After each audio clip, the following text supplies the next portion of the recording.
शिव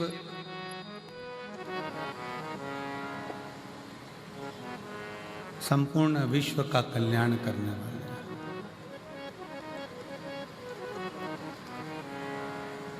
हैं। बस देवादिदेव महादेव को पहचान के नेत्र की जरूरत है।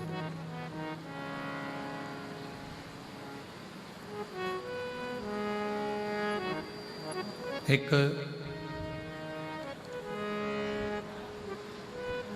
लंबा चलना है ना, बहुत दूर तक अगर जाना है, बहुत लंबा चलना है और जूता भी आप पहने हुए हो, पाँव में जूता पहने हुए हो और बहुत लंबा चलना है, उस जूते के अंदर एक छोटा सा बारीक सा अगर कंकर आकर पड़ गया, उसमें आकर गिर गया,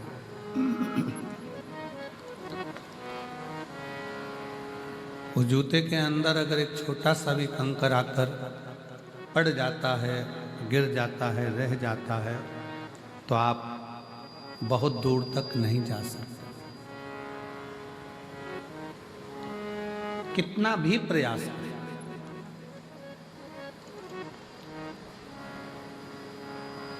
बहुत लंबा चलना है तो कंकर को जूते में से निकाल कर बाहर फेंकना पड़ेगा। उसी तरह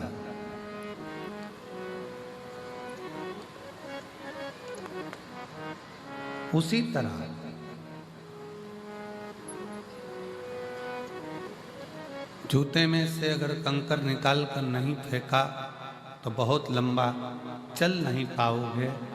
जिंदगी भी ऐसी ही है, मन में से अगर अहंकार निकाल कर नहीं फेंका तो मंजिल तक नहीं पहुंच पाओगे।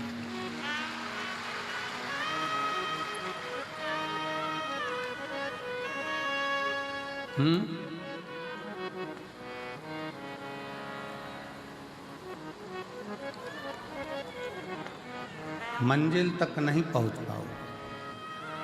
जूते में से कंकर का निकालना जरूरी है और मन से अहंकार का निकालना जरूरी है। शिव जी ने कामदेव को क्यों भस्म करा?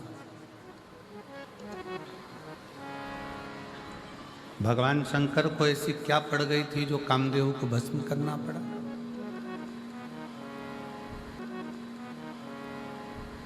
मेरे शंकर भगवान कामदेव को भस्म नहीं करते, पर कामदेव के अंदर अहंकार इतना आ गया था कि भगवान शंकर को कामदेव को भस्म करना ही पड़ा। अहंकार में तीन गए, धन, वैभव और वंश, ना मानो तो देख लो रावण, कौरव और कंस। ये तीनों अहंकार में चले जाते हैं। इन तीनों का वंश पूरा अभिमत्ता में मिट जाता है, पूरा अभिमत्ता।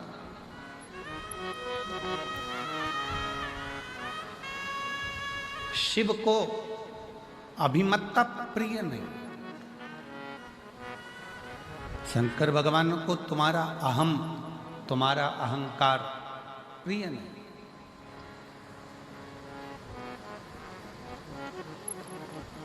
आप अपने जीवन में हम श्री अमरजीत सिंह जी मेहता जी को इस चीज़ के लिए धन्यवाद देंगे कि उनसे जब भी बात करो, चाहे फ़ोन पर बात हो, आशीष जी कराएं, चाहे सामने कभी मिलते हैं, बात होती है, तो हम उनसे कहते हैं कि बाबा की ऐसी कृपा हुई कि भटिंडा में ये दूसरी बार कथा हुई। तो अमरजीत जी हमेशा अपनी भाषा में कहते हैं कि गुरुदेव, ये हम नहीं करा रहे।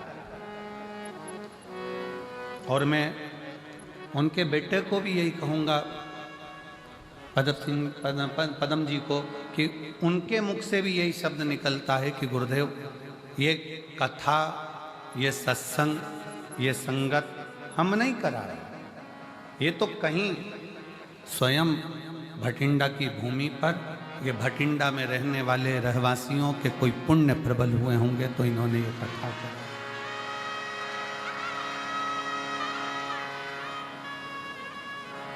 ये किसी साधारण व्यक्ति के बस का विषय है ही नहीं शिवपुराण।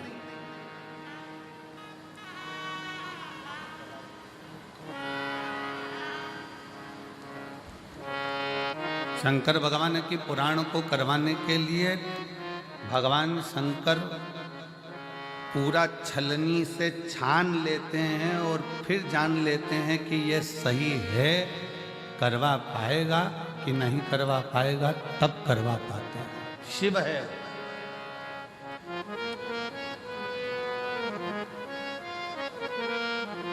ओगड़दानी।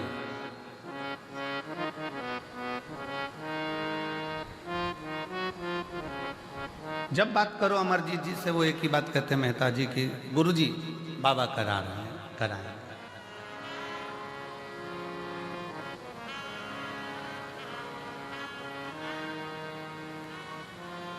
वाहे गुरु जी दा खालसा, वाहे गुरु जी दी फतेह। करा रहे हैं, वो कराने वाला है, करा रहा है। इसमें हम नहीं, भगवान शंकर कामदेव को जलाकर इसलिए भस्म कर रहे हैं क्योंकि कामदेव के अंदर ये अहंकार आ गया था कि मैं शंकर की समाधि को तोड़ सकता,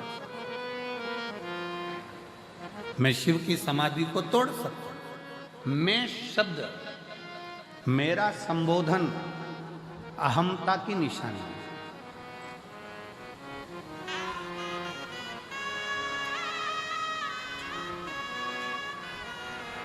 जिस दिन आपके अंदर, कल कथा में कहा था कि जिस दिन आपके अंदर ये आ जाएगा कि मैं दुकान कर रहा हूँ, मैं मकान कर रहा हूँ, मैं गाड़ी चला रहा हूँ, मैं घर चला रहा हूँ, मैं परिवार चला रहा हूँ, मैं रिश्ते निभा रहा हूँ, समझ लेना कि उस दिन अब तुम्हारा थोड़ा थोड़ा डाउन होना चालू होगा। कामदेव ने अपनी भाषा में कह दिया कि मैं शिव की समाधि को तोड़ सकता हूं, मैं शंकर भगवान की समाधि को तोड़ सकता हूं।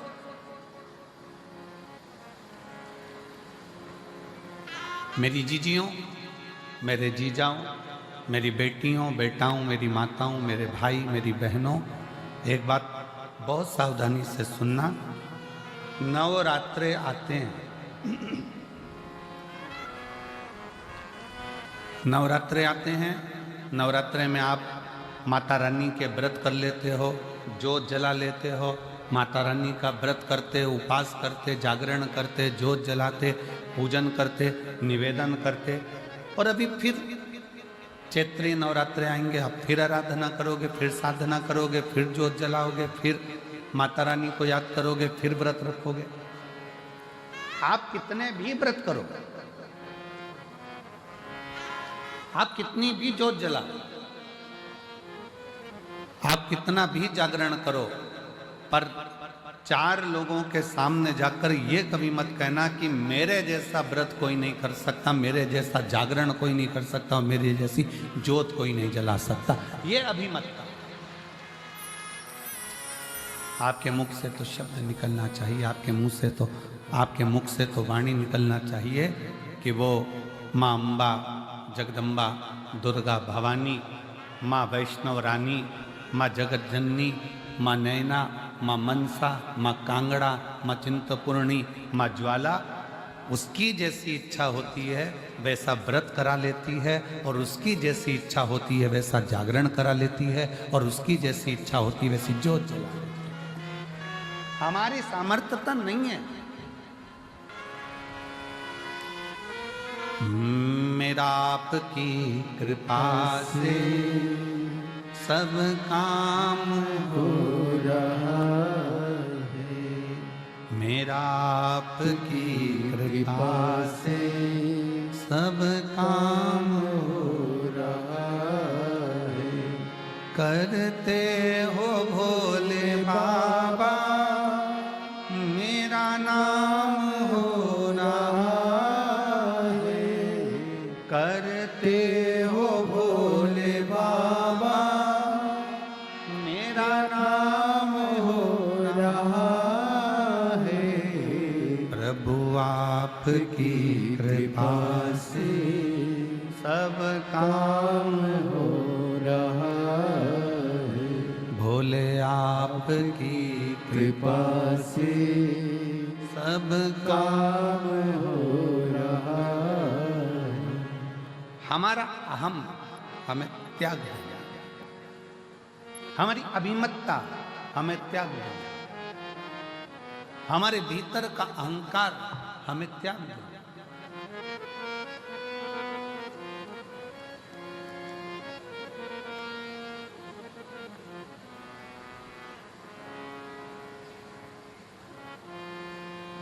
कितना सुंदर गुरु नानक देव जी ने अपनी वाणी में कहा है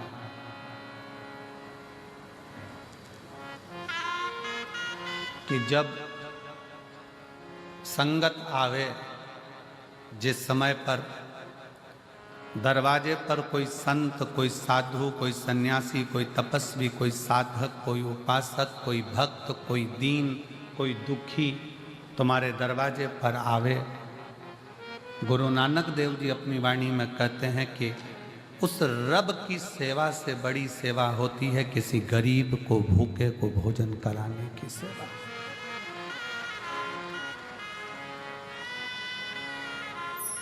शायद उसी का प्रमाण आज भारत की भूमि के ही नहीं, देश और विदेश के जितने गुरुद्वारे हैं, उन गुरुद्वारे में सबसे बड़ी सेवा होती है लंगर की सेवा। सबसे बड़ी सेवा है लंगर की सेवा। इसलिए शायद भारत की भूमि के ही नहीं, देश और विदेश के सारे गुरुद्वारों में जब लंगर चखने के लिए लोग जाते हैं, लंगर सेवा में लोग जाते हैं, तब ये मानकर सेवा करते हैं कि हम किसी दूसरे की सेवा नहीं कर रहे, हम हमारे रब की सेवा कर रहे हैं, हम हमारे शिव की सेवा कर रहे हैं, हम हमारे भगवान की सेवा कर रहे हैं, कोई दूसरे की नहीं। और मेरी जीजियों, मेरे जीजाओं, मेरी बेटियों, बेटाओं, मेरी माताओं, मेरे भाई, आप इस कथा के पंडाल में जो हजारों लाखों की संख्या में आप लोग पहुंचे हो, अगर यहाँ पर भी आप अगर सेवा कर रहे हो तो ये मत सोचना कि मैं सेवा कर रहा हूँ या मैं सेवा कर रहा हूँ। ये तो मेरे बाबा ने कृपा करी, उनकी करुणा हुई, और उनकी करुणा हुई तो मैं कथा के पंडाल तक पहुंची, और उनकी करुणा हुई तो मैंने किसी प्यासे को पानी पिलाया, भूखे को भोजन कराया। भागवत जी किस किस ने सुनी है? हाथ उठाओ जरा। सबने सुनी है? रखो हाथ नीचे। भागवत सुनी होगी तो उसमें एक प्रसंग आता है, भगवान सुदामा और भगवान कृष्ण।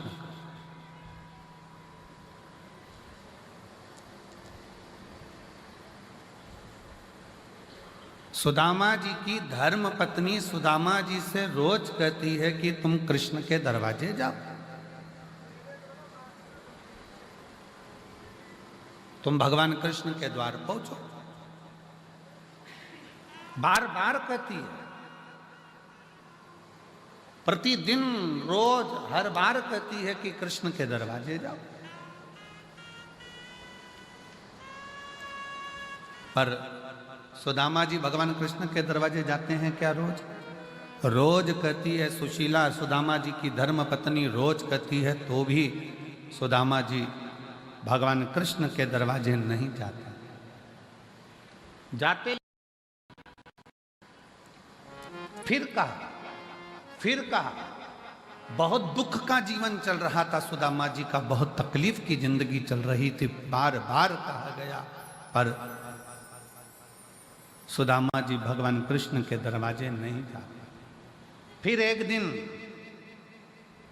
सुशीला ने सुदामा जी की पत्नी ने कहा कि तुम रुको, मैं पड़ोसी के घर से कुछ लेकर आती हूं, पड़ोसी के घर से तंदूल मांग कर लाई, पल्लू में बांधा, बांध कर सुदामा जी को दिया। सुदामा जी ने वो तंदूल, वो चावल अपनी बाजू में दबाया और दबाकर लेकर चले गए। ध्यान देना, सुदामा जी के पल्लू में पुण्यमय तंदूल आया तो सुदामा द्वारकाधीश के पास पहुंचे।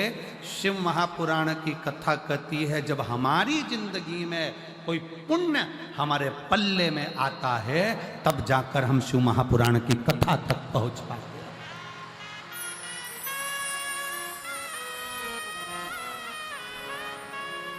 यहां पर कई मेरी भटिंडा की जीजियां बैठी हुई हैं जिनके मन में बहुत दिन से मन में उमंग आ रहा था, भटिंडा में कथा होना चाहिए, पंजाब में कथा होना चाहिए। महाराज जी हरियाणा तक तो आते हैं, थोड़ी सी बाउंड्री पार करके यहाँ नहीं आ सकते। हमारे पंजाब में भी कथा होना चाहिए, हमारे पंजाब में भी कथा होना चाहिए। कितना कितना कोई पुण्य पल्ले में आया, पुण्य पल्ले में आया। हम पिछली बार जब कथा कर कर यहाँ से गए भटिंडा पंजाब से, तो हमने श्रीमती बबीता मेहता जी से, अमर सिंह जी की धर्मपत्नी जी से एक बात यहाँ से जाते समय हमने कहा, माता जी कहीं कोई पुण्य, भाभी जी आपके मायके के, ससुराल के और आपकी 71 पीढ़ी के कोई पुण्य प्रबल हुए होंगे जो भटिंडा में आपने ये शिव महापुराण की कथा करवा ली। कोई पुण्य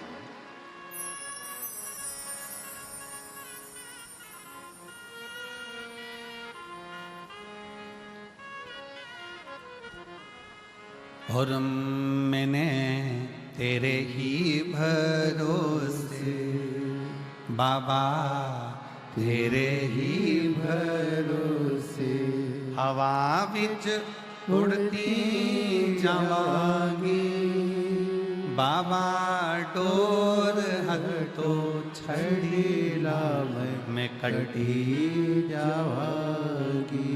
भोले में तेरी पतंग, शंभो में तेरी पतंग, हवा बिच उड़ती जावागी बाबा, डोर हटो छड़ीला मैं कटी जावागी। कोई पुण्य हमारे प्रबल होंगे।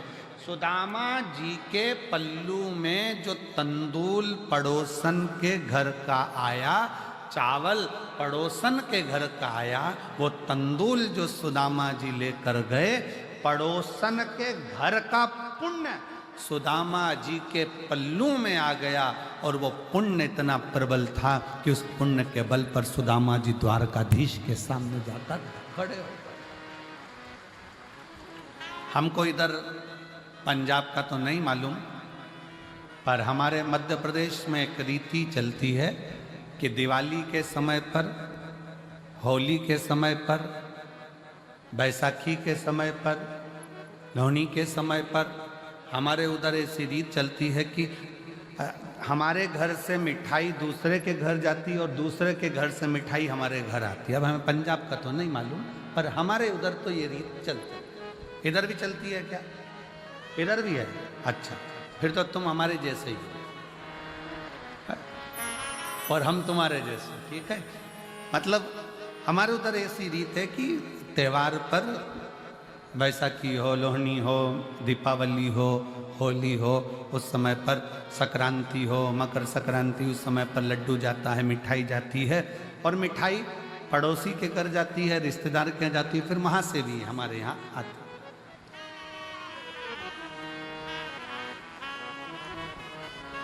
और जितनी अच्छी अपने घर की नहीं लगती उतनी पड़ोसी के घर की लगती है। हमारी मासी जी के यहाँ से आई, मामा जी के यहाँ से आई, काका जी के यहाँ से आई, काकी जी के यहाँ से आई, वहां से आई। अच्छा, ऐसा प्रसंग नहीं है कि पड़ोसी के घर की ही मिठाई ठीक लगे, अपने घर भी अच्छी बनती, पर ऐसा लगता है कि वहां से आई है।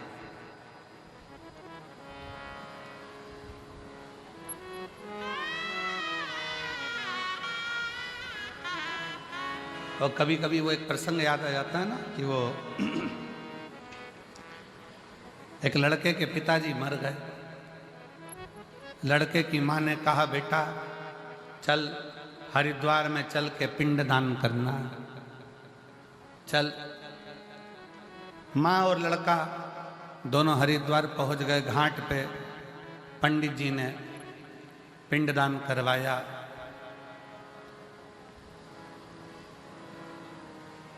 और पिंडदान करवाने के बाद वहां पर भोजन रखा।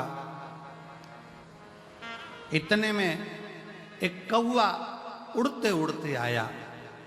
लड़के ने अपनी माँ से कहा, माँ देखो, हमने सुना है कौवे के रूप में पितर आते हैं। आज मेरे पिताजी देखो कौवे के रूप में उड़कर आ रहे हैं। माँ बोली, हाँ बेटा, ये तो सही है कि पिताजी भोजन लेने आ गए। थोड़ी देर बाद वो कौवा वहाँ बैठकर फिर उड़ा और पड़ोस में एक महिला पिंडदान कर रही थी अपने लड़के के साथ, वहाँ की पूड़ी उठाई चले गए। बेटा बोला, देखो माँ, कौवे ने पास में से पूड़ी उठा ली पर अपनी पूड़ी नहीं उठाई। इतने में माँ रोती रोती बोली, पक्के में तेरा ही बाप है, पक्के में तेरा ही बाप है। कभी उनको अपने घर का पसंद ही नहीं आया, जब भी खाया पड़ोसी के घर का।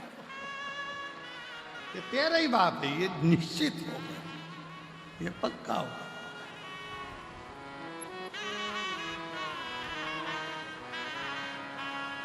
अब हमारे उधर की एक रीत है कि भाई मिठाई यहां से आई, वहां से दी, वहां से आई, वहां से दी, आया। क्यों, किस लिए? हम भारतीयों में ऐसा रिवाज क्यों है कि त्योहार पर, फंक्शन में, उत्सव में अपने घर की मिठाई दूसरे के घर, दूसरे के घर की मिठाई अपने घर, ऐसा हमारे भारतीयों में ऐसा प्रसंग क्यों आता है? उसका कारण केवल एक सुदामा जी के चरित्र से है। सुदामा जी की पत्नी रोज कहती रही कि जाओ द्वारकाधीश के दरवाजे जाओ, द्वारकाधीश के दरवाजे जाओ, द्वारकाधीश के दरवाजे जाओ।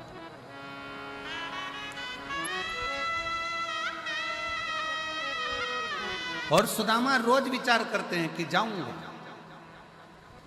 अच्छा, सुदामा जी की पत्नी जैसी दुनिया में किसी की पत्नी भी नहीं हो सकती। कथाकारों भले सुदामा जी की पत्नी को थोड़ा सा गुस्सेल बताते हैं, क्रोधीला बताते हैं, पर शिव महापुराण की कथा कहती है सुदामा जी की पत्नी जैसी दुनिया में कोई पत्नी नहीं हो सकती, जो अपने पति से रोज कहती है जाओ द्वारकाधीश के दरवाजे जाओ, जाओ द्वारकानाथ के दरवाजे जाओ, जाओ द्वारकाधीश के दरवाजे जाओ। दुनिया में ऐसी पत्नी कम होती हैं जो अपने पति को रोज भगवान शंकर के मंदिर भेज दे। दुनिया में ऐसी पत्नी कम होती हैं जो रोज अपने पति को भगवान के दरवाजे पर भेज दे, सत्संग में भेज दे। सुबह से सुदामा जी की पत्नी उठती थी और रोज कहती थी द्वारकाधीश के पास जाओ, और एक आज की पत्नी सुबह से उठते से कहती है जाओ दूध की थैली लिया।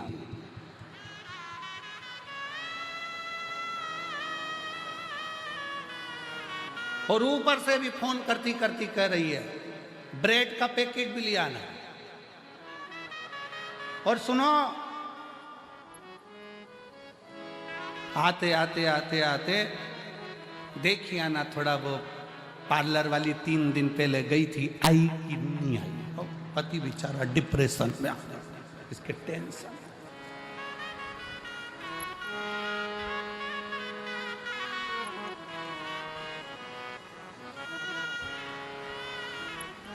सुदामा जी की पत्नी रोज कहती है, पर सुदामा जाते नहीं है।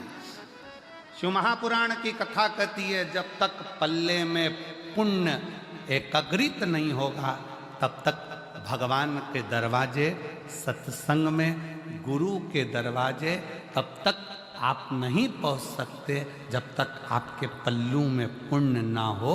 इसलिए हमारे भारतीयों में रीत है, पड़ोसी के घर से मिठाई आती है, हम पड़ोसी के घर मिठाई देते हैं कि हो सकता है हमने जितना भजन करा हो, हमने जितना पुण्य करा हो, उससे 4 गुना ज़्यादा भजन पुण्य किसी पड़ोसी ने करा होगा, तो उसका पुण्य हमारे खाते में आएगा और हम भी पार उतर जाएंगे। इसलिए उसकी रीत हमारे यहाँ आजमाई।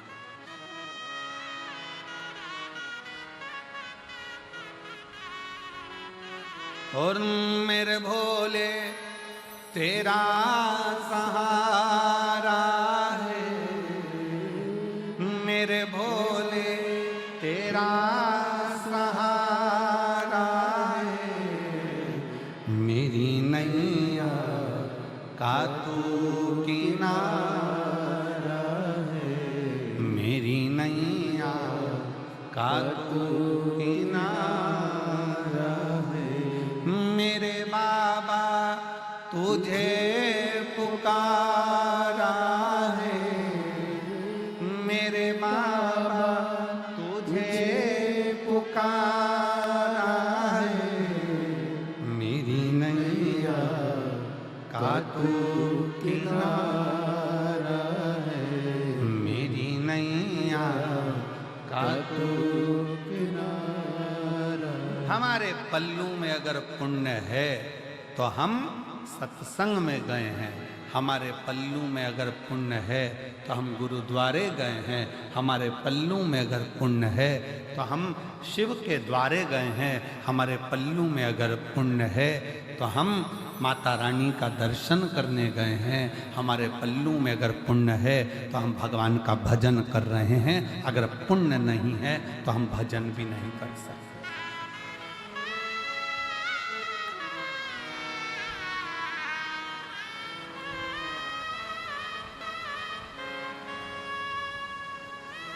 पुण्य अपने पास,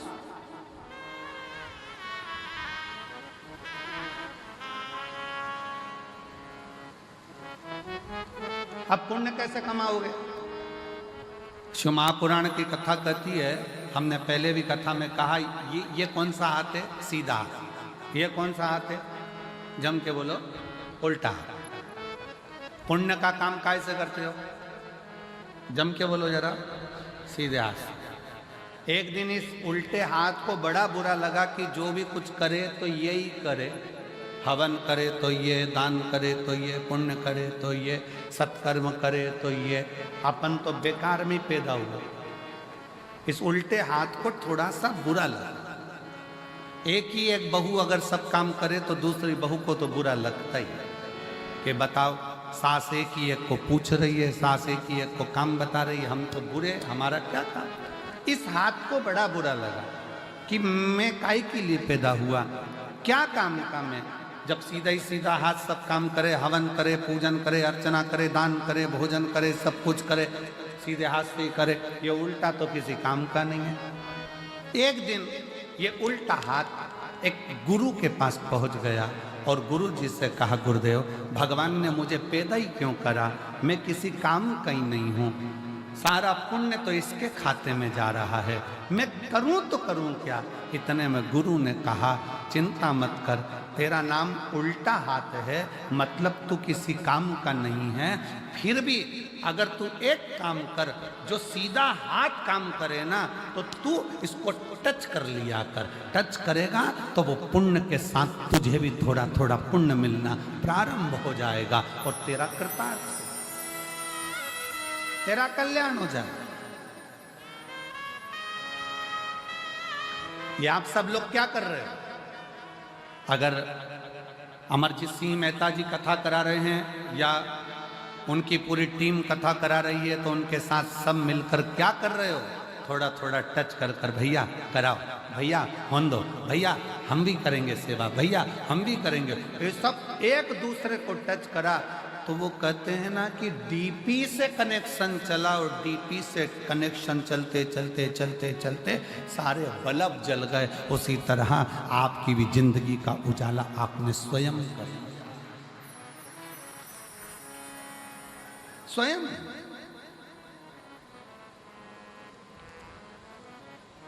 भगवान शंकर की अविरल भक्ति, भगवान शिव की अविरल भक्ति का फल आपको प्राप्त, शिव तत्व आपको प्राप्त। और शंभु शरणे मांगू घड़ी रे घड़ी, दुख काटो दया करीने दर्शन आपो। अगर हम बहुत बड़ा आयोजन नहीं कर सकते, हम बहुत बड़ा कार्य नहीं कर सकते, हम बहुत बड़ा उत्सव नहीं कर सकते, तो जो बड़ा उत्सव, बड़ा कार्य अपने नगर में, अपने शहर में कोई सत्कर्म हो रहा हो, कोई सेवा का काम हो रहा हो, तो अपन नहीं कर सकते तो कम से कम जाकर खड़े होकर इस शरीर के द्वारा थोड़ा सा भी स्पर्श कर लेंगे तो उससे भी अपन पार उतर सकते हैं, पार लग सकते हैं।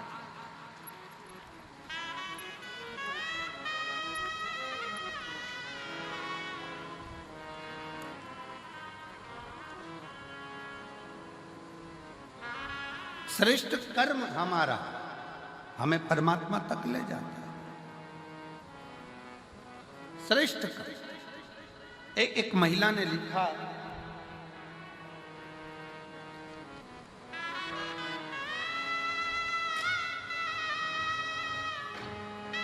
मैं बबीता काम्बोज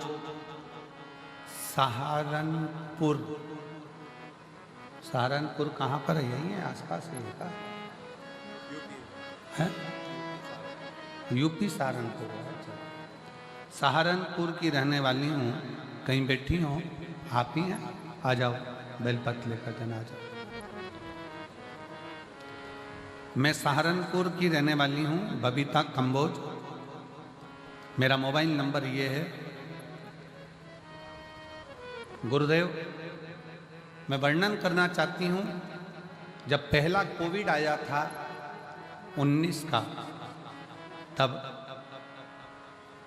मेरे पति को कोविड हुआ और उनकी दोनों आंखें चली गई, दोनों आंखों से दिखना बंद हो गया। डॉक्टरों ने जांच करी, जांच करने पर डॉक्टर ने कह दिया कि वो कोविड के कारण इनकी आंखों की नली सूख गई है, उसके कारण इनकी आंखों की रोशनी मुश्किल है कि आए। एक जगह पर दिखाया, मन नहीं माना। तब हम फिर चंडीगढ़ ले गए। चंडीगढ़ में पीजीआई में दिखाया, गुड़गांव में दिखाया, हरिद्वार में दिखाया, दिल्ली में दिखाया। ऐसे जगह जगह पर हम हमारे पति को लेकर गए, पर डॉक्टरों ने मना कर दिया कि इनकी आंख, जो कोविड का असर हुआ है उसके कारण बस इनके दोनों नेत्र की नसें सूख चुकी है, ये रोशनी अब आएगी।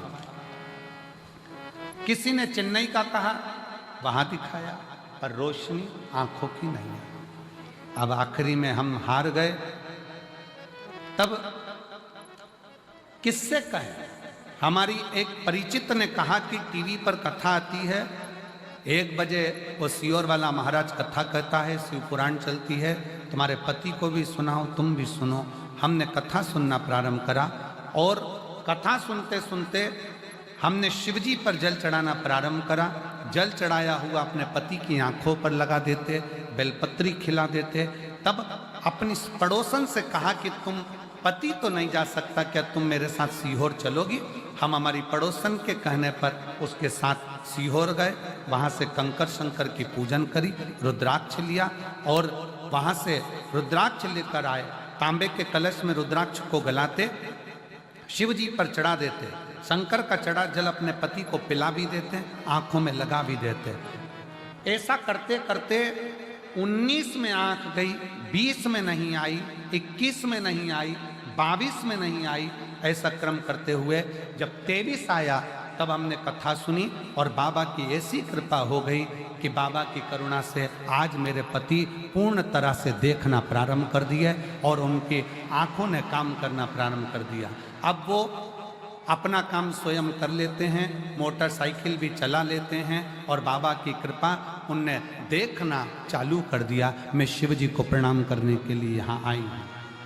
मेरा नाम बबीता कंबोज, सहारनपुर की रहने वाली हूँ। मेरा मोबाइल नंबर ये है। शिव तत्व किसको कहते हैं?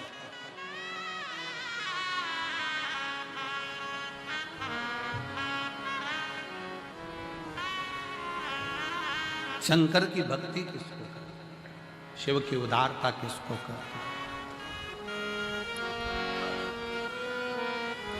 कुछ नहीं बने ना, कोई अच्छा काम कर रहा है, कोई यज्ञ कर रहा है, कोई अनुष्ठान कर रहा है, कोई पूजन कर रहा है, कोई अर्चना कर रहा है, कोई सेवा कर रहा है। अपन नहीं कर सकते इतना बड़ा आयोजन, अपन नहीं कर सकते कोई अच्छा काम, तो उसके लग कर भैया हम हैं, हम संभाल लेंगे। कोई काम ना दीजिए तो खाली पानी की बोतल हम उठा लेंगे, हम कचरा उठा लेंगे, पर हमें सेवा करना।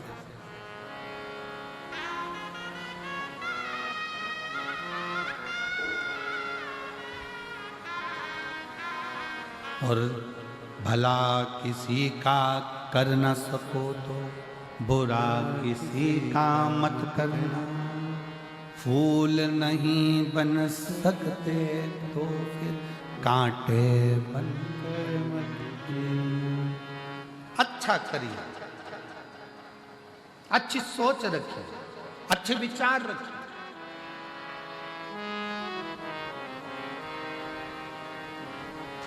और जब अच्छी सोच के साथ जब हम आगे बढ़ेंगे, अच्छे विचार के साथ हम आगे बढ़ेंगे, तो शिव क्यों ना हो, क्यों आ जाओ।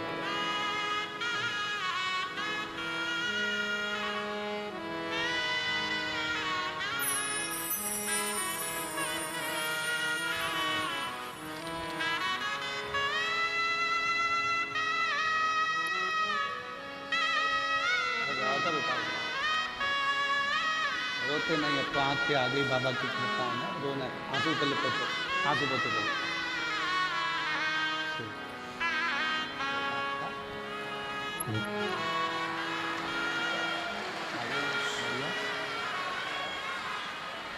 रोते नहीं, उठो उठो, रोना नहीं, उठो अब उठो, आंसू पोछो बाबा को।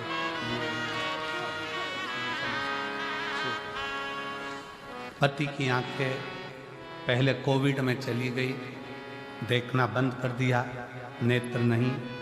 डॉक्टरों ने जवाब दे दिया था, चंडीगढ़ के पीजीआई कॉलेज के, गुड़गांव के, हरिद्वार के, चेन्नई के, दिल्ली के, सब ने मना कर दिया था, आंखें नहीं आएगी क्योंकि नसें सूख गई है।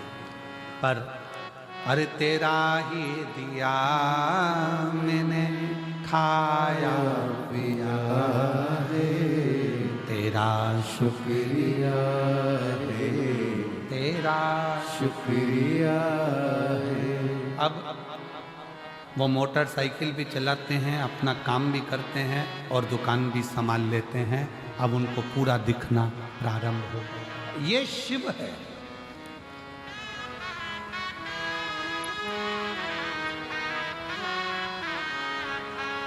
ये जायदाद भी औलाद भी, मुसीबत में हर वक्त इमदाद भी है, तेरा ही दिया मैंने खाया पिया है, तेरा शुक्रिया है, तेरा शुक्रिया है। उसकी आराधना करें बिना किसी आडंबर के, बिना किसी दिखावे के।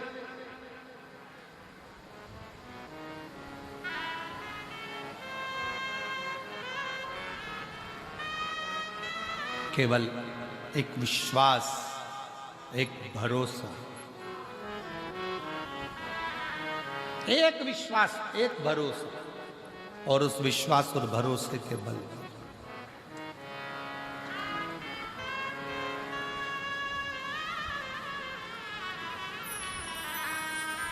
शिव महापुराण की कथा कहती है,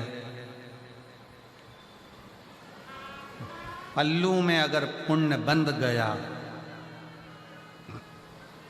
पल्लू में अगर पुण्य आ गया, खूब अच्छी अच्छी होटलें हैं, खूब बढ़िया बढ़िया होटलें बनी हुई है, बहुत बड़ी बड़ी होटलें बनी हुई है। आप होटल में 24 घंटे खाओ, मना नहीं, मना नहीं। पर यदि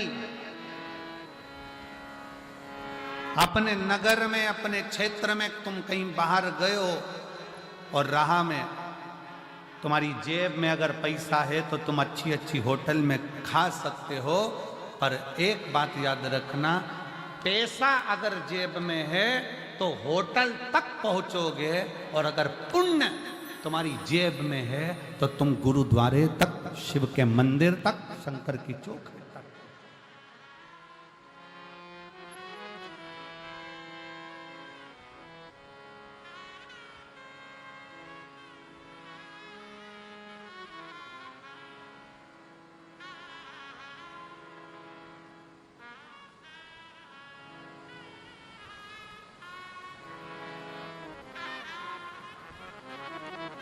जेब में है तो पहुंच। एक बार की बात है, लगभग 15 साल हो गए होंगे, 15 साल से भी लगभग ज़्यादा हो गए होंगे, 15-16 साल के करीब में हो गए होंगे। हम बद्रीनाथ जा रहे थे। बद्रीनाथ जाते जाते बीच में रास्ता में थोड़ा सा पहाड़ पर्वत धंस गया हो और निकलने का रास्ता बंद हो गया।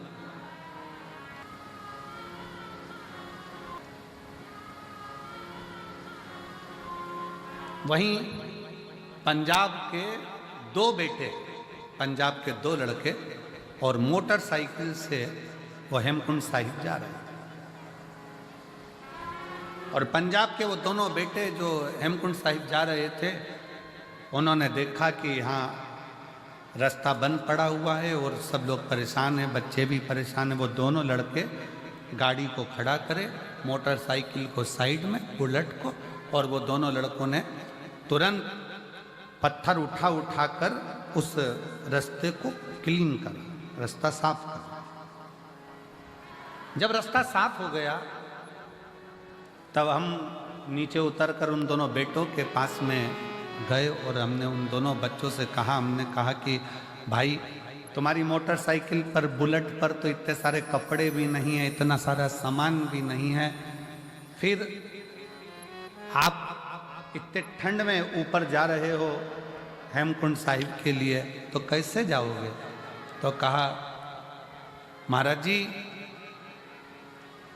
वहां सारी व्यवस्था है, सब व्यवस्था। फिर हमने उन बच्चों से कहा, हमने कहा कि बेटा एक बात तो पक्की है कि तुम्हारी जेब में नोट की गड्डी हो चाहे ना हो, पर तुम्हारे दिल में पुण्य की गड्डी बहुत बड़ी पड़ी है, इसलिए बाबा बुला रहा।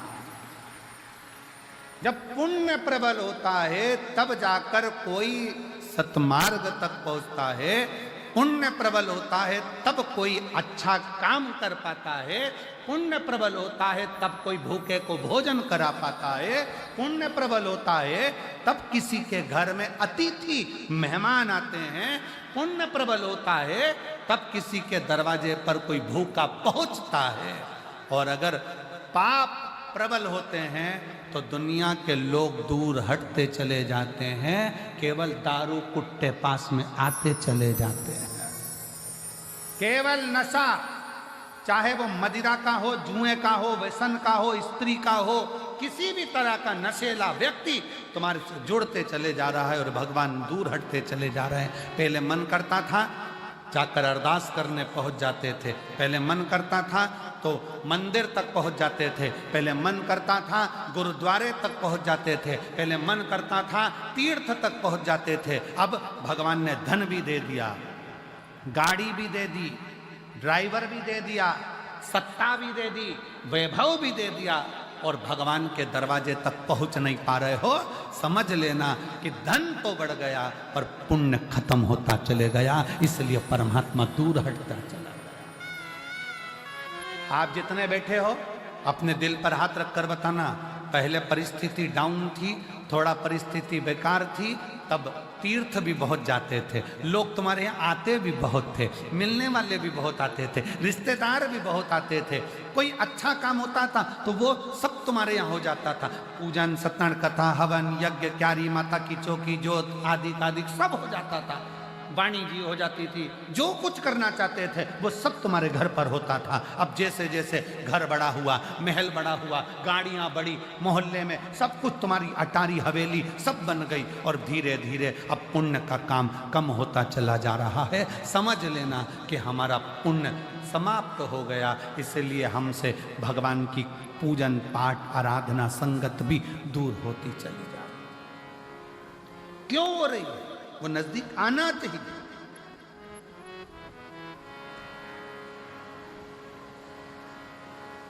पहले छोटा सा घर था, मेहमान ज्यादा आते थे, घर बड़ा हो गया, मेहमान जाना चालू हो गया, मेहमान नहीं आते। कारण क्या है? घर तो बड़ा हो गया पर दिल बड़ा करना भूल गए, मन बड़ा करना भूल गए।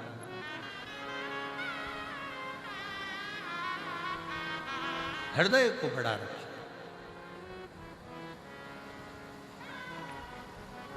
मन को बड़ा रखिए, दिल को बड़ा रखिए। शिव कथा कर रहे, भगवान शंकर का चरित्र कर रहा है, शिव महापुराण की कथा कर रही है। भगवान शिव का चरित्र कथा है। कामदेव के भीतर अहंकार, कामदेव के भीतर अभिमत्ता, कामदेव के भीतर अहम समाहित हो गया। अभिमान कामदेव के भीतर, अहम।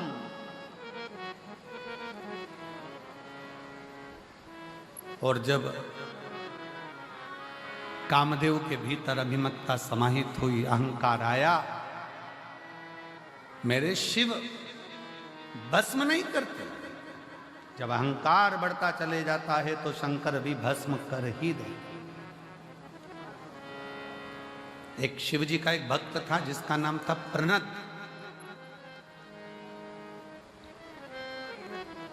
क्या नाम था? प्रनद। शिव जी का परम भगत था। क्या करता था वो कि कभी भी जिंदगी में उसने अन्न को ग्रहण नहीं किया, अन्न खाता ही नहीं, पानी पीता, पेड़ों की पत्तियां तोड़कर भगवान का श्रृंगार करता और उसी पत्ती का सेवन करता।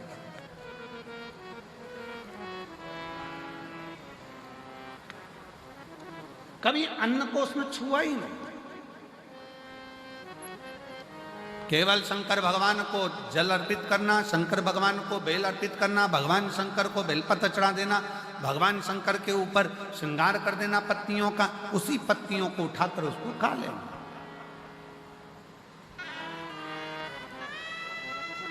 समय निकलता गया। एक दिन प्रनद पत्तियां तोड़ रहा था और डाली पे से नीचे गिरा, नीचे गिरते से हाथ उसका कट गया। कटा तो उसमें से रक्त गिरने की जगह उसमें से पत्तियों का रस टपक रहा, पत्तियों का रस टपक रहा।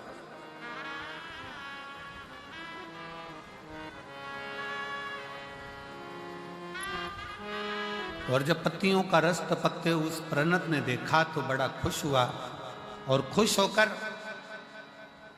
आज चिल्ला चिल्ला कर कहने लगा कि मैंने अन्न को छोड़ा था, केवल पत्तियों का सेवन करा था, इसलिए मेरे शरीर में अब रक्त बचा ही नहीं। अब मेरे शरीर में केवल केवल पत्तियों का रस है, उसके सिवाय कुछ नहीं। अब जिस शंकर की वो आराधना करता था, जिस शिव की वो आराधना करता था, वो आराधना भी, क्योंकि उसके अंदर रक्त ही खत्म हो गया, वो तो पत्तियों के रस उसके शरीर में से टपक रहा है, तो उसके अंदर अहंकार आ गया, अभिमान आ गया। अभी आपको कथा में कहा था कि माता रानी की चौकी लगाओ, व्रत करो, आराधना करो, तुम कुछ भी करो, तुम्हारी साधना करो, शंकर के मंदिर जाओ, एक लोटा जल चढ़ाओ, चाहे गुरुद्वारे में जाकर सेवा कर रहे हो, चाहे तुम कोई भी सेवा कर रहे हो, चाहे लंगर की सेवा कर रहे हो, चाहे भंडारा कर रहे हो, पानी पिला रहे हो, झाड़ू लगा रहे हो, पोछा लगा रहे हो, पर तुम अपनी सेवा का गुणगान किसी से मत करो। अपने भीतर के अहंकार को अपने अंदर से निकाल कर बाहर फेंक दो। जब अहंकार अपने अंदर से निकल कर बाहर जाएगा तो निश्चित है कि परमात्मा को मिलने में देरी नहीं लग पाएगी। परमात्मा को मिलने में देरी नहीं होगी।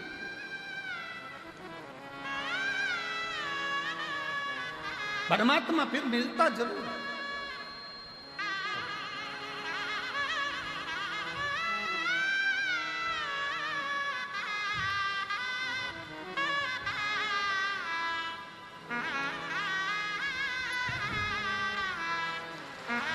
शंभो शंभो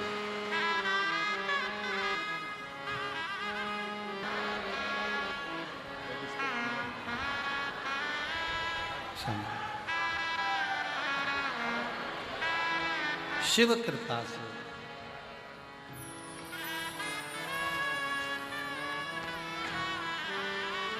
आरती, पति का नाम अखिल, नूरपुरा ढाणी, सादुल शहर तहसील, गंगानगर, राजस्थान की है। बेटी ने लिखा है 7 साल तक जब मुझे संतान नहीं हुई तो पति ने मुझे तलाक दे दिया परिवार वालों के कहने पर। दूसरी शादी हुई, संतान का सुख नहीं आया, तब हताश हो गई। लगा इनको भी दोस्तों ने कहना चालू करा कि छोड़ दे। तब मेरे पति ने मेरा साथ दिया और हमने भटिंडा की कथा को श्रवण किया और शिव जी से प्रार्थना करी। बाबा की कृपा से मुझे संतान की प्राप्ति हुई। शिव शिव है।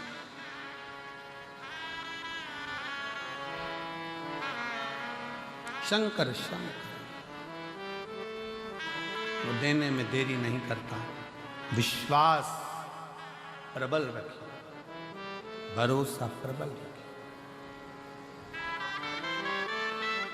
और सबसे मूल है आपका विश्वास। प्रणत भीतर से अहंकार उत्पन्न कर लिया। प्रणत के अंदर अभिमान आ गया कि मैं सब कुछ कर सकता। अब मेरे अंदर शरीर में रक्त नहीं है, अब मेरे शरीर में खून नहीं, मेरे शरीर में जो पत्तियां मैंने खाई है उसका रस है। मैंने खुद अपने शरीर का ऐसा निर्माण कर लिया। अहंकार आ गया, अभिमान।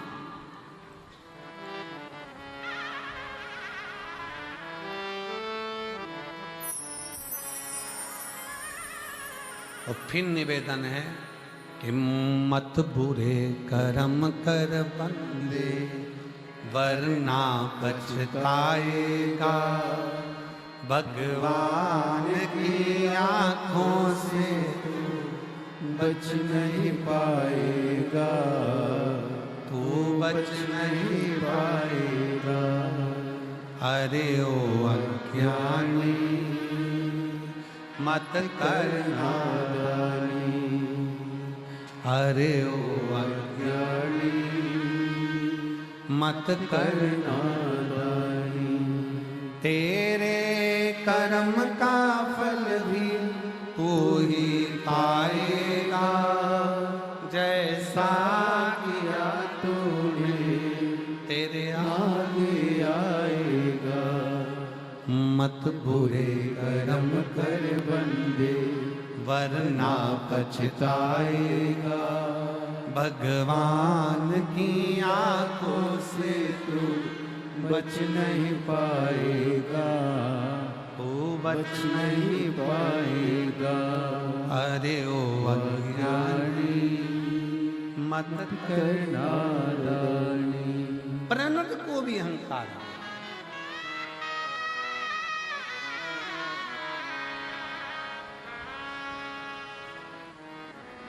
जो भगवान की भक्ति करने वाले हैं, जो भगवान का भजन करने वाले हैं, जो भगवत नाम स्मरण करने वाले हैं, उनसे निवेदन है जितने जितने भगवान के करीब में जाते जाओगे उतना उतना तुम्हारे अंदर कहीं अहंकार ना आता जाए। शिव महापुराण की कथा कहती है रावण ने शिव की भक्ति करी और उसके अंदर थोड़ा थोड़ा अहंकार प्रकट हो गया था। भगवान के नजदीक में जो जाता चले जाता है उसको लगने लगता है कि मैं सब कुछ कर सकता, सब कुछ, और उसको ये अंदाजा नहीं लगता। बैलगाड़ी चलती है बैलगाड़ी के नीचे जो कुत्ता चलता है ना, देखी कि नहीं देखी बैलगाड़ी? अरे बोलो तो जम के देखी ना सबने। बैलगाड़ी के नीचे जो कुत्ता चलता है तो कुत्ता ये सोचता है कि बैलगाड़ी में चलाए, पर कुत्ते को कौन समझाए कि बैलगाड़ी तू नहीं चला रहा, बैलगाड़ी बैल चला। वो तो कुत्ता पीछे रह जाता है, बैलगाड़ी आगे निकल जाती है, तब कुत्ते को समझ में आता है कि बैलगाड़ी तो बैल चला रहा है, मैं तो उसके नीचे चल रहा। उसी तरह दुनिया के लोगों को लगता है कि मैंने करा, मैंने करा, मैंने करा, मैं कर रहा हूँ, मैं कर रहा हूँ। जिस समय पर काम बिगड़ता है और कोई नहीं आता, तब उस परमात्मा, उस रब के भरोसे पर काम सफल होता है, तब समझ में आता है कि वो कर रहा है, हम तो निमित्त, हम केवल निमित्त हैं।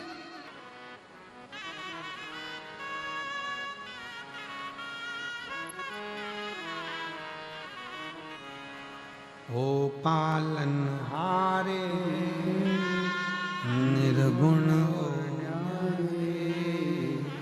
तुमरे बिना हमरा कौन नहीं। हमारी उलझन सुलझाओ भगवन तुमरे बिना हमरा कौन नहीं।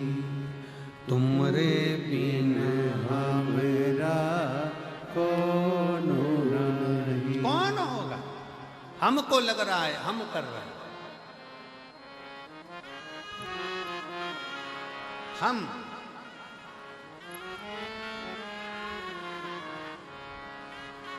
एक दिन एक सेठ जी ने कहा अपने परिवार वालों को देखकर, मेरे परिवार के लोग मुझे कितना प्यार करते हैं।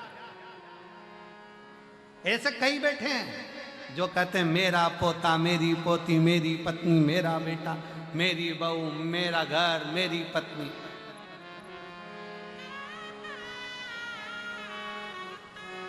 अगर मैं मर गया, मेरे पीछे पूरा परिवार मर जाएगा। जैसे ही सेठ जी कह रहे थे, इतने में उनके गुरु जी आ गए। अब गुरु तो गुरु है, और गुरु जी ने आकर तुरंत उसी समय पर, गुरुदेव ने आकर उसी पल, उसी घड़ी, उसी क्षण आकर कहा, सेठ जी क्या बात है? सेठ जी कह रहे हैं, गुरु जी मेरी पत्नी मुझे बहुत प्रेम करती है, मेरा परिवार मुझे बहुत प्रेम करता है, मेरे पोता पोती, मेरे बच्चे बहुत प्रेम करते हैं, अगर मैं मर गया तो मेरा परिवार पहले मर जाएगा।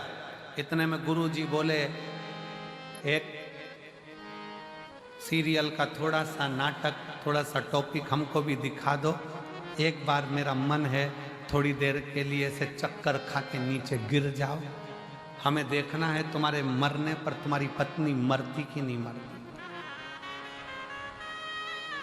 तुम्हारे बच्चे मरते कि नहीं मरते। सेठ जी बोले, पागल हो गए गुरु जी, ऐसा कोई मरता है क्या?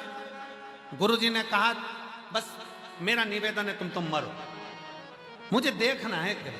और अगर मैं लुढ़क कर नीचे गिरा और मेरे परिवार को कुछ हो गया तो गुरु जी बोले, उसकी गारंटी मेरी, तुम मरो तो सही। अब इतने में सेठ जी बोले, ऐसे कोई मरता है? गुरु जी बोले, बस तुम तो ऐसे चक्कर खा के नीचे गिर जाओ, मैं डॉक्टर को बुलवाऊंगा, उसको कह दूंगा, डॉक्टर साहब तुम तो कह दो मर गया, और डॉक्टर को भी बाजू में रखूंगा, तुम चिंता मत करो, बस तुम तो देखना कि तुम्हारी पत्नी और बच्चे मर गए मेरे पत्नी बच्चे मेरे चक्कर में, तो वो मैं सब कर लूंगा, तुम मरो। सेठ जी ने चक्कर खा के नीचे गिर गए, डॉक्टर को बुलाया, डॉक्टर साहब ने कहा, सेठ जी के प्राण चले गए हैं, सेठ जी के प्राण छूट गए, वो मर गए। पत्नी धाड़ कर रोई, बच्चे धाड़ कर रोए, नई नई डिजाइन में रोए, खूब रोए। अब कोई मरता है तो लोग नई नई डिजाइन में रोते कि नहीं रोते? एक सास मर गई तो बहू रो रही थी, अरे अम्मा तुम मुझे छोड़ के चली गई, अरे अम्मा तुम मुझे छोड़ के चली गई, तुम मुझे छोड़कर माँ चली गई। पति बाजू में आकर बोला, चुपचाप रे। फिर रोई, हमारी मम्मी मुझे भी साथ ले जाती। इतने में पति बोला 4 व्हीलर लेके नहीं गई। बैठ चुप बैठ। खूब रो। अब पत्नी रोई खूब चिल्ला चिल्ला कर। गुरुजी ने पूछा क्या हो गया? पत्नी बोली सेठ जी मुझे छोड़कर चले गए। गुरुजी मुझे छोड़कर चले गए, मुझसे बोलते तो सरी, मेरा क्या होगा सेठ जी, चले गए। इतने में गुरुजी बोले चिंता मत कर, मेरे पास में एक पुड़िया रखी है, ले। इस पुड़िया में एक भभूति है, वो भभूति तू खाएगी, मर जाएगी, पति जिंदा हो जाएगा। इतने में पत्नी रोती रोती बोली वो तो कह रहे थे अब तुझे ही संभालना, तुझे।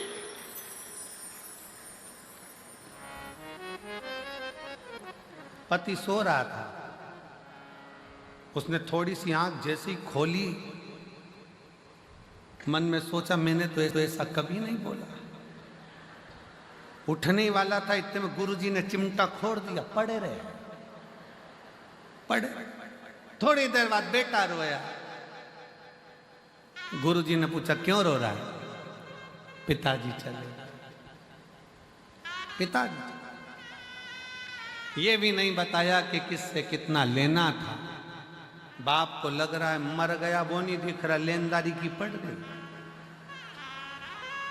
तू क्यों रो रहा है? पिताजी ने तो कहे ये ले बूटी, तू खा ले, तू खाएगा तू मर जाएगा, तेरा बाप तेरा पिता जिंदा हो जाएगा। इतने में बेटा रोते रोते बोला पिताजी कह रहे थे बेटा सारी दुकान अब तुझे ही देखना है, इनको शांति से जान दो। पिताजी को बाप गुस्से में लाल हो गया, पिता गुस्से में लाल।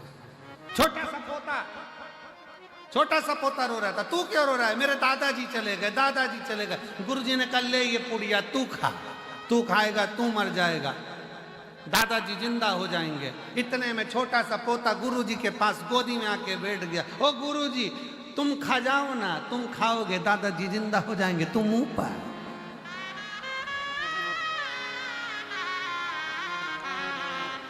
कौन है संसार? वावारी दुनिया, मतलब की दुनिया में किसी का कोई नहीं। कौन किसका? व्यर्थ। अहम को दूर पटक कर, अहंकार को दूर फेंक कर ईश्वर के करीब में जब आओगे तो ईश्वर आपको स्वीकार करेगा।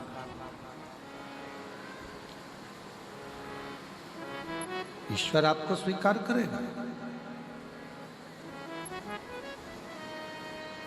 अहंकार रखकर ना सत्ता सुख देती है, अहंकार रखकर ना परिवार सुख देता है, अहंकार रखकर ना ज्ञान सुख देता है, अहंकार रखकर ना कुटुंब सुख देता है। जिस दिन अभिमान को छोड़कर परमात्मा की शरणागति में हृदय लेकर जाओगे, दिल लेकर जाओगे, परमात्मा उसको स्वीकार कर लेता है। भगवान स्वीकार कर लेता।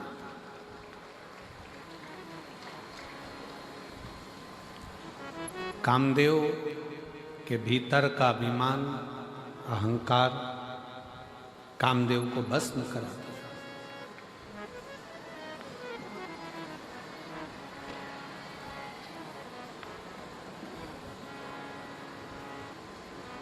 जिसमें कामदेव तो भगवान शंकर का साड़ू भाई है। शिवजी सती के पति हैं, कामदेव रति के पति। दक्ष प्रजापति की बेटी सती भी हैं, दक्ष प्रजापति की बेटी रति भी है। रति कामदेव से भी आई हैं, सती शिवजी से भी।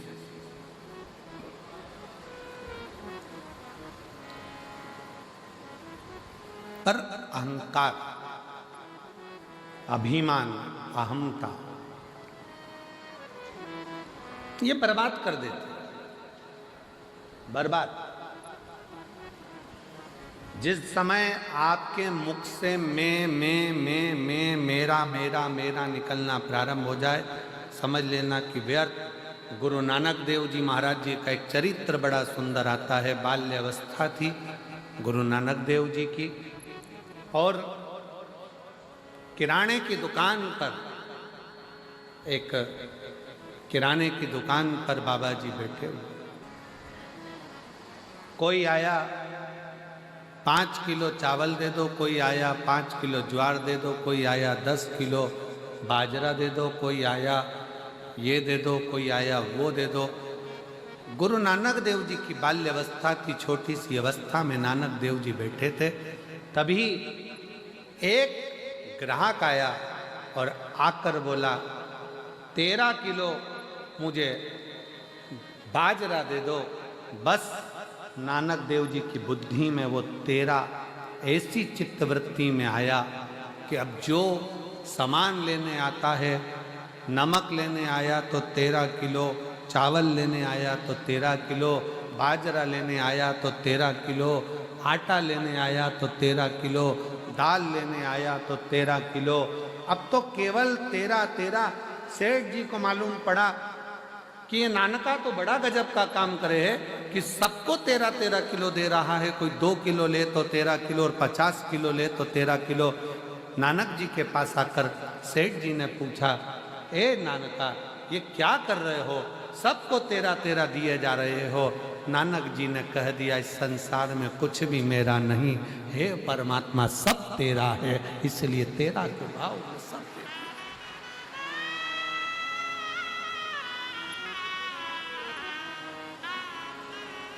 क्या लाए थे और क्या लेकर जाओगे? लोग कहते हैं मुट्ठी बांधे आया जग में, जम के बोलो जरा, हाथ पसारे जाएगा। परशु महापुराण की कथा कहती है, नहीं, मुट्ठी बांधे आया जग में, अपना पुण्य सत्कर्म, अपना कर्म साथ लेकर जाएगा। अपन ने जो करा वो अपने साथ जाएगा, कोई दूसरा नहीं।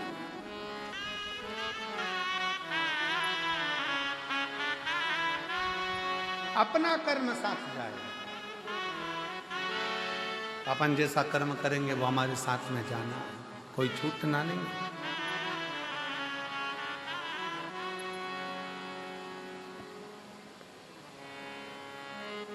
शिव कथा कह रही है, भगवान शंकर का चरित्र कह रहा है।